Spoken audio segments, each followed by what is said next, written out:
जय श्री राम। आज दुनिया में अहंकार बहुत बढ़ गया है।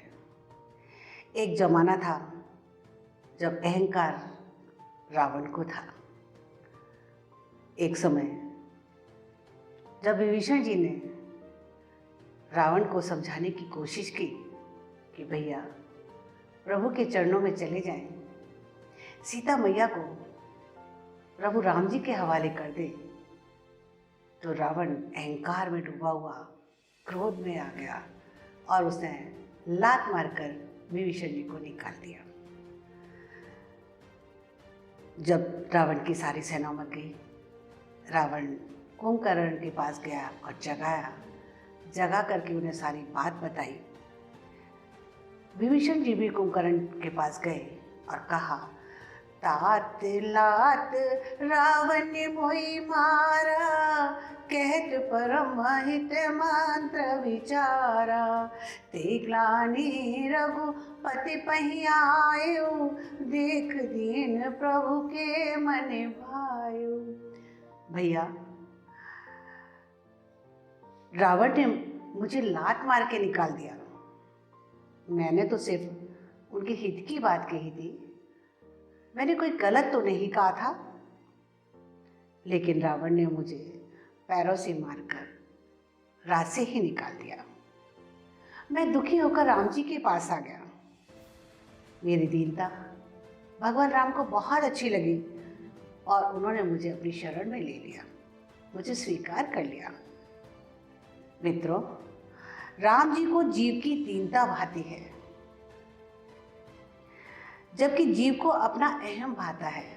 व्यक्ति अहंकारी हो जाता है, उसे समझ ही नहीं आता कि अहंकार किस बात का कर रहे हैं। जाना तो सभी को उसी जगह है। अगर आप राम प्रिय होना चाहते हैं तो अपने अहम को छोड़ दें, दीन बने, प्रभु के चरणों को अपने जीवन में उतार लें, उनके चरणों में सब कुछ समर्पित कर दें। और प्रभु राम इतने दयालु हैं, वो आपको अपने शरण में ले लेंगे। आप उनकी शरण में जाते ही सब कुछ भूल जाएंगे। फिर आपकी जिम्मेदारी राम जी की होगी। त्याग की बात जहाँ आती है वहाँ राम जी त्यागी तो है, महापुरुष की बात करते हैं आज हम, लेकिन महापुरुष कहाँ हैं? लोग कहते हैं कि मेरी बेटी को बहुत दुख मिला है, मेरी बेटी बहुत दुखी है। लड़कियां भी कहती हैं हम बहुत दुखी हैं, हमारे साथ अत्याचार हुआ है। लेकिन सीता मैया को देखिए, राजा के घर में पैदा हुई, राजा के घर में ब्याही और राजा की ही पत्नी थी, लेकिन जीवन भर उन्हें सुख नहीं मिला। कितना त्याग था उनके जीवन में, कभी उन्होंने शिकायत नहीं की। जब राम जी को कैकेयी ने वनवास दिया, उस समय राम जी कितने खुश थे। अपनी माता की आज्ञा का पालन करने के लिए तुरंत तैयार हो गए, राजपाट छोड़ दिया। आज क्या है, भाई भाई इस जमीन जायदाद के पीछे मरे जा रहे हैं, मार काट हो रही है। उन्हें यही याद नहीं कि हमारा भाई भाई का प्रेम कितना होना चाहिए। हमारी माँ के आदेश की हमें पालना करनी चाहिए। लेकिन आज तो माँ बाप का सम्मान ही नहीं है। आज तो माँ बाप को इतना दुख देते हैं कि उनकी आत्मा करहा होती है, सिर्फ प्रॉपर्टी के कारण। सीता मैया को देखिए, जैसे ही पता लगा कि मेरे पति राम जी माता के द्वारा दिए गए आदेश का पालन करने वन में जा रहे हैं, उन्होंने कहा मैं भी तुम्हारे साथ चलूंगी। राम जी ने कहा, प्रिय, यहां तुम्हें सब सुख सुविधाएं हैं, वहां जाकर तुम परेशान हो जाओगी। सीते, तुम मेरी बात को मानो और तुम यहीं रहो, अपने सास ससुर की सेवा करो। लेकिन सीता तो हट मान के बैठी कि जहां मेरे पति हैं वहीं मैं रहूंगी। राम जी ने कहा, सीते, जिन जमीन पर तुम पैर भी नहीं रखती हो, वहां कंकर होंगे, मिट्टी होगी, पत्थर होंगे, कांटे होंगे, कैसे चलोगी? मान भी जाओ। मानते नहीं जो अपने बड़ों का कहना, पछताते हैं वो पीछे, पड़ता है कष्ट सहना। सीते, जो बड़ों का कहना नहीं मानते उन्हें पछताना पड़ता है। सीता ने कहा, प्रभु, पत्नी का धर्म है कि वो पति के चरणों में रहे। जहां उसका पति है वहीं उसका सब कुछ है। मैं साथ चलूंगी। और मजबूरन राम को आज्ञा देनी पड़ी। इधर भाई लक्ष्मण को पता लगा कि मेरे भैया वनवास जा रहे हैं। राम जी ने समझाया, लक्ष्मण तुम यहाँ रहो, देखभाल करो माता पिता की, मेरे जाने से वो अकेले हो जाएंगे। लक्ष्मण ने कहा, नहीं भैया, मैं यहाँ इतनी सुख सुविधाएं कैसे ले सकता हूँ?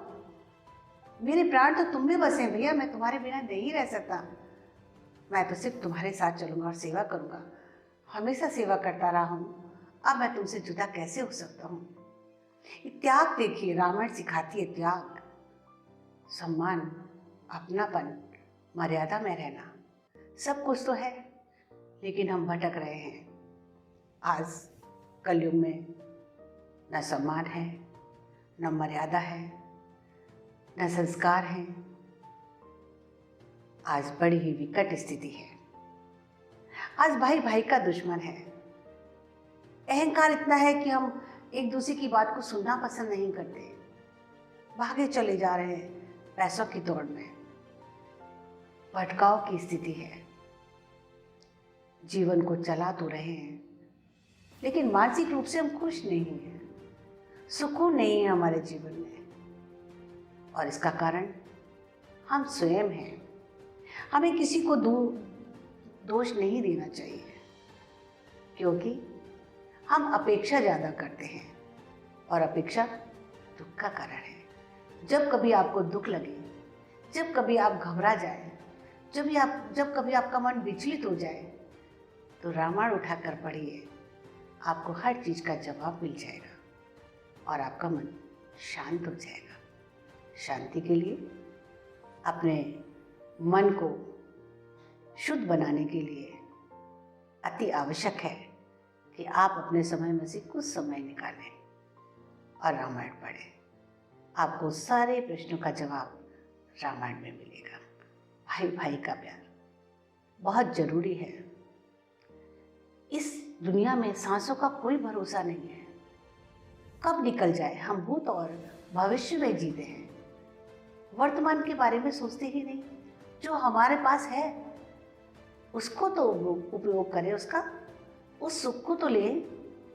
सांसों का क्या भरोसा, सांसों का क्या भरोसा, रुक जाए चलते चलते, रुक जाए चलते चलते, जीवन की ज्योति है ये, जीवन की ज्योति है ये, बुझ जाए चलते जलते, बुझ जाए जलते जलते।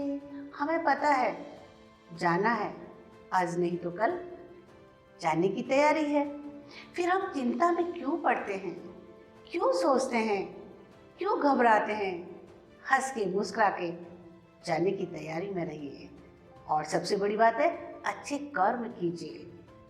आज के युग में माता पिता का सम्मान करें, अपने से बड़ों का आदर करें, मन में किसी तरह का बैर भाव ना लें, और सबसे बड़ी बात, किसी का दिल ना दुखाएं।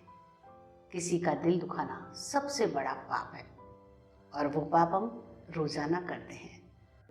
हम तीर्थ जाते हैं, यात्रा करते हैं, मंदिर जाते हैं, पूजा करते हैं, उपवास करते हैं, लेकिन